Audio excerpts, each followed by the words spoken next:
Alright, before I begin, I got something I want to show. So, this review is for Toy Story.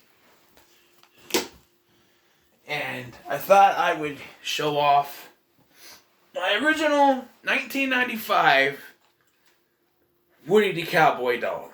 As you can see, he's very weathered. He doesn't have the vest or the hat or even the pull string anymore. It's a washer, and it even pull anymore? No, broke off. And the battery pack's gone and all of that. But it's from my childhood. I will never get rid of it. And my son now has a Woody doll and a Buzz Lightyear and, Forky and Rex and stuff like that. Duke Boom. Whoa. So he has his own, and I have mine. So I will forever keep this till the day I die. It's childhood memories and stuff like that. I guess he did have spurs in the back, but so Toy Story came out in 1995 and was signs of big changes happening for Disney. Because now they're going to the computer animated age, and you could say that they never stopped going that route. Yes, they tried to do more hand-drawn animation stuff with Princess and the Frog, but because in their minds that bombed, or they didn't do as well as they wanted it to, they just kept going back to computer animation. I miss the hand-drawn Disney films. I really do. Because computer animation is just, it's cool and all, but I miss the hand-drawn Disney films, man. I know what's next. They're doing live-action films, which, yeesh. But we start with the original Toy Story, and all four of these films are really about the journey of Woody throughout the film. And in this film, throughout the film series, I should say. And in this film, Woody's journey is adjustment.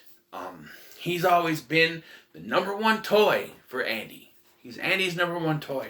But then, one year for Andy's birthday, he gets a Buzz Lightyear action figure.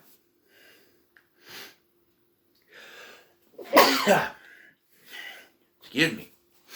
And that changes everything. All of a sudden, the cowboyness of the room is changed to spaceman stuff.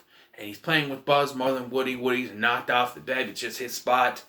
And, yeah, so Woody gets jealous. This was far from the first time that a movie had toys coming to life. But it really showed you a different point of view. The world from a toy's point of view. You're not following the human characters throughout the film. You're following the toys. Everything is from the toys' point of view. Buzz and Woody, they get lost at Pizza Planet, and they get stuck in the crane machine, and they get taken to another place, and it's all about their journey, their whole, their whole journey. It's from their point of view, and I've always liked that. And yes, this is, like I said, about adjustment. Woody's jealousy causes Buzz to get accidentally knocked out the window. It's mostly accidentally. He doesn't mean to do as much as he did, but he's knocked out the window, and yeah, and so that Woody can go with Andy to Pizza Planet because he knows Andy will take Buzz, and he's jealous. And so, yeah, but Buzz attaches himself to the car, and he drives with them, and it leads to the gas station fight, where they get separated from them, but they hop on a Pizza Palace truck and make their way there, where, then once again, they get thrown in they get stuck in a claw machine, because, if I remember correctly, Buzz sees the aliens, and yeah. And they end up at Sid's house. And Sid's house is a torture chamber. Sid, though, is voiced by Eric Von Detten, who was in Brink and the Escape to Witch Mountain remake. If you don't know, I'll go ahead and tell you, but if you don't know, Tom Hanks voices Woody and Tim Allen voices Buzz Lightyear. And you got other characters. There's Ham, voiced by John Ratzenberger, Mr. Potato Head, voiced by the late great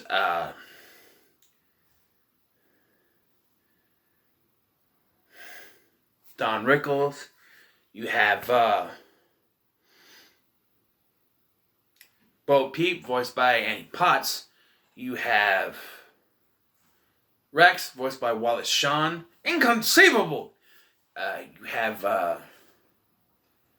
what else? You got Slinky Dog, voiced by Jim Varney. The late great Jim Varney, of course. Ernest, from the Ernest films. And that's about it. The main characters, I think. Rex, Slinky, Buzz. Yeah? Oh, R. Lee Ermey does the voice of the Army Man. You know, and the voices are great. The animation's great. For 1995, and watching this in HD, fits the entire screen. It's beautiful. Beautiful HD. And it's fantastic watching this. And you sit there and you think, this is from 1995. How can something from 1995 still look so good? Especially with how CGI was in 1995. How could you... If you watch Beast Wars, Transformers was out in 1995. And can't even compare it to this. It's dog shit compared to this, to be honest. I love Beast Wars, but still, come on. Compared to this, it's nothing. You know? And we have Sid, who torches his toys, and then Woody leads a sort of uprising with Sid's toys, one that I'm pretty sure scarred him for the rest of his life. It would do that to me if my toys all came to life. Watching you, and it just... Boo. You know? And he's going to... Sid was going to blow up Buzz.